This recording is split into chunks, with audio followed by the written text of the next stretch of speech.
How's it going, everybody? I am excited for this. I've been waiting for this, though I've heard, since the game list was released, people were less than impressed, let's say. But I'm still excited. For today, I'm taking a look at the PlayStation Classic. Now, this is going to be kind of an unboxing and review, first impressions kind of thing. So let's open this sucker up. Now, there's one blaring thing that I noticed right away. USB AC adapter not included. See back for details.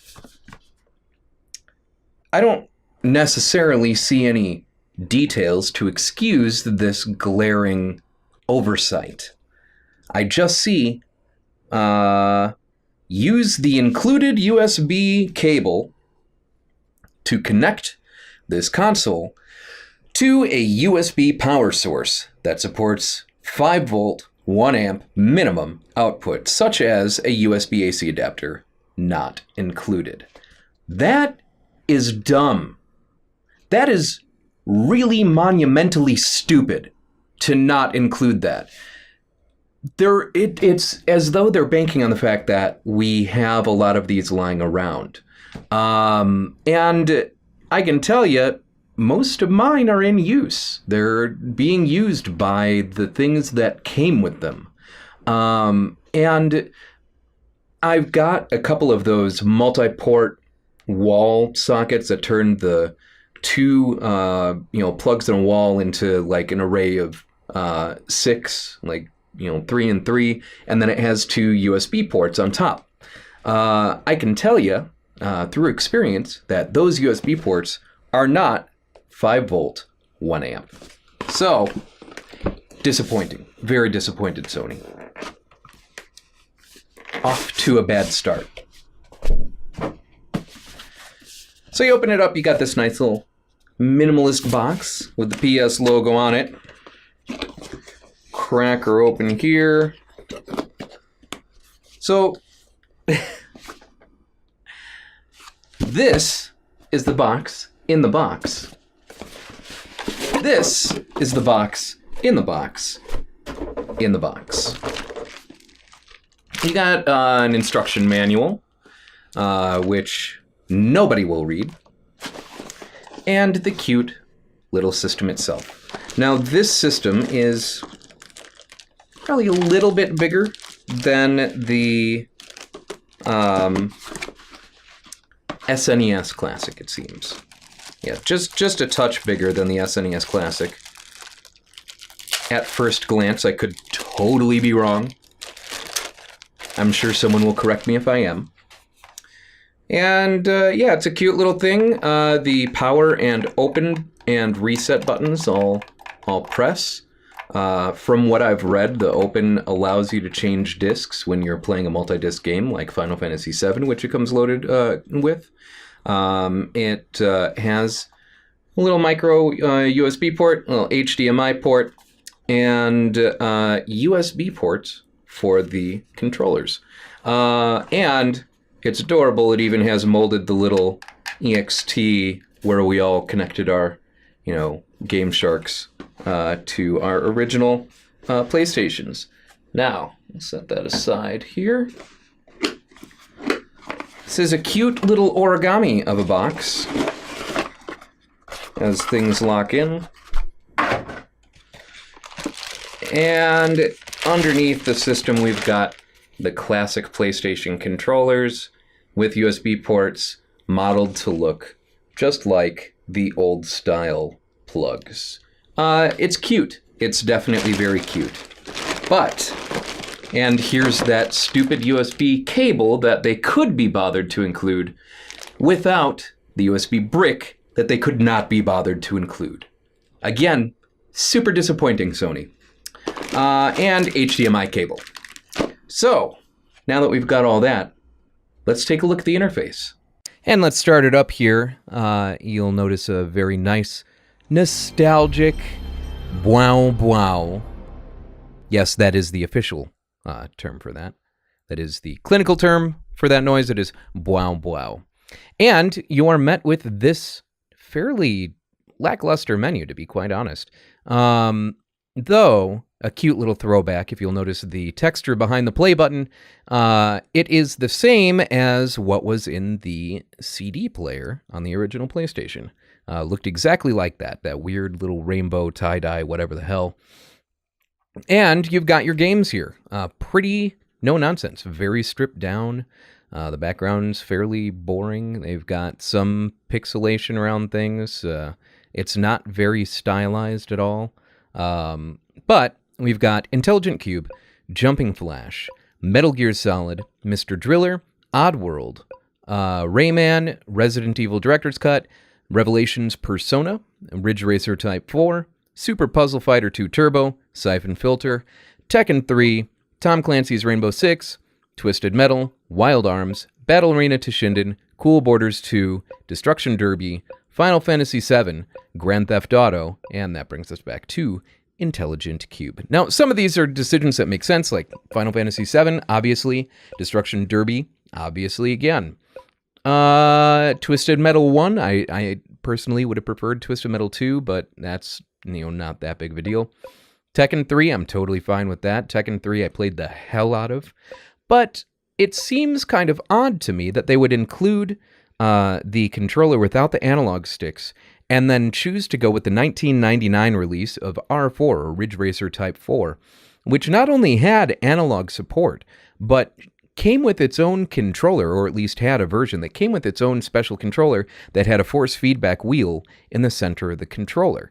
It had full analog support, and it is kind of an odd decision here because all the Ridge Racers are on Sony consoles. So Ridge Racer Evolution, I think that was what it was called, the first Ridge Racer, was on the original PlayStation and was of the era pre analog sticks. So to go with Ridge Racer Type 4 and not have an analog stick controller, kind of an odd decision. A lot of these are of the same kind of era, 95, 96, 97. Oh, wow, I didn't know that Mr. Driller came out as late as 2000, which it's a great game. Still kind of odd to include. Great to see Jumping Flash here, a game that was really strange and innovative for its time that got very little attention. The original Grand Theft Auto is a blast. I remember when that came out. Obviously, I don't really need to say anything about Final Fantasy VII because it's an amazing game and we're all still waiting for the reboot or remake or remaster or whatever it's going to be. So, all of this is pretty pared down and simple. We get down here, we've got some settings, guides, see the product website URL, and console button descriptions. Now it says console button descriptions. You think that might mean it'll give you the button layout for the game. No, it is for the console itself. So that's kind of weird. And the product website, here, have a QR code. Great, thanks. Obviously, it can't go to the website because it doesn't have internet. But just put scans of the damn game booklet in here. How hard is that? Seriously. I'm, very disappointed. So let's fire up Grand Theft Auto. Obviously, again, we have the classic callback, I suppose. There's the boot and response of the bow bow to the da-da. The unauthorized reboot. Okay, so here's another thing. All of these games are PAL. They're not NTSC versions of these games. So, you'll see British spelling of things. And a bit of a bigger problem is that these games are all 50 hertz because they're PAL versions of the games. They're not 60 hertz, so they will not run at the 60 frames per second that you were accustomed to as a child. So some of them may seem a little slow. I have seen that there is a way to rectify that. And I'll try to cover that in a later video, because apparently you need a specific type of keyboard, and no one knows what type of keyboard you need. Just some work and some don't. So here we can, just hop into Grand Theft Auto. Great classic game. A lot of people, the first Grand Theft Auto that they played was 3, and forget that it was this neat little top-down thing at one time. Oh god, I say neat, but man, that's hard to look at. It's, if you want to go back to the nostalgia of this... Oh, wow.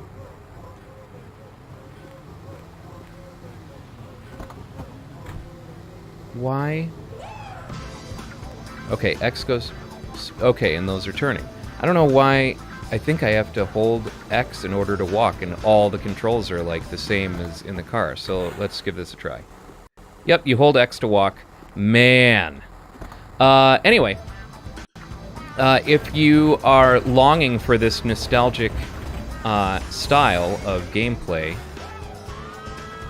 which, good God, who wouldn't? Play Chinatown Wars. Chinatown Wars is really good. Oh, I'm on the bridge. I couldn't tell.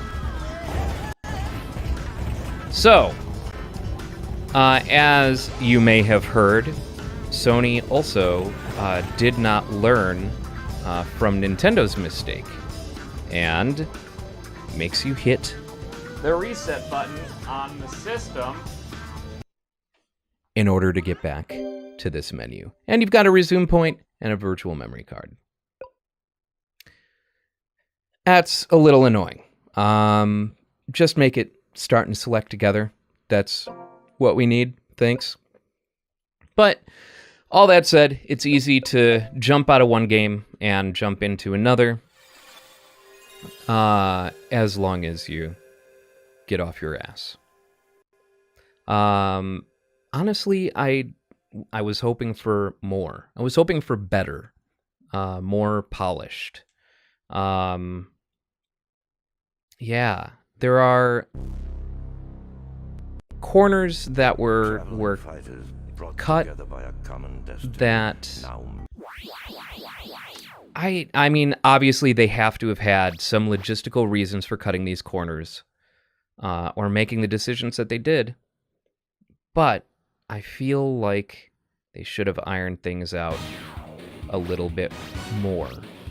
And if it was going to bump the cost up to $150, then so be it. Make a better system.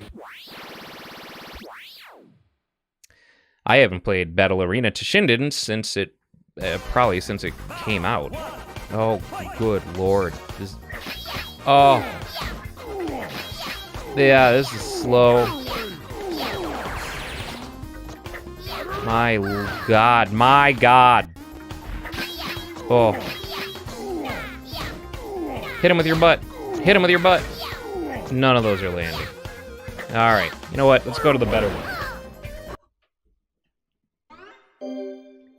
Over to Tekken 3, which I probably got the most amount of gameplay as far as fighters are concerned on the PlayStation. I was a very big Tekken 3 fan. Yeah, I get it. You're gonna run 50 frames per second, and it's not gonna be great. Alright.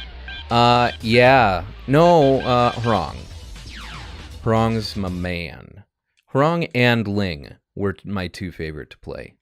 Alright, how badly has this aged? Round 1. Not terrible.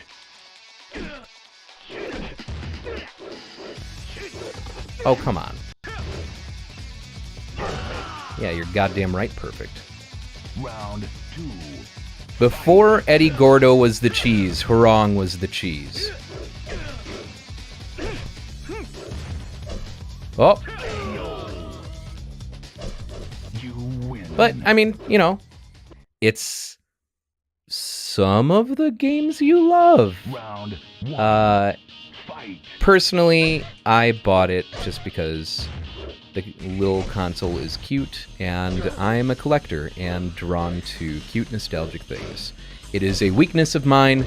I have identified this, and I'm working through it with my therapist. But at the end of the day, that's what it comes down to. Do you see any value in this? Do you remember these games? Do you remember them fondly? Round 2. Are the cut corners a deal breaker for you? For me, not a deal breaker, obviously, but just a disappointment. That's really what it comes down to. I'm disappointed. They could have done better. Anyway, thanks for watching, and tune in next time when I look at some other thing and play some other games. Bye-bye.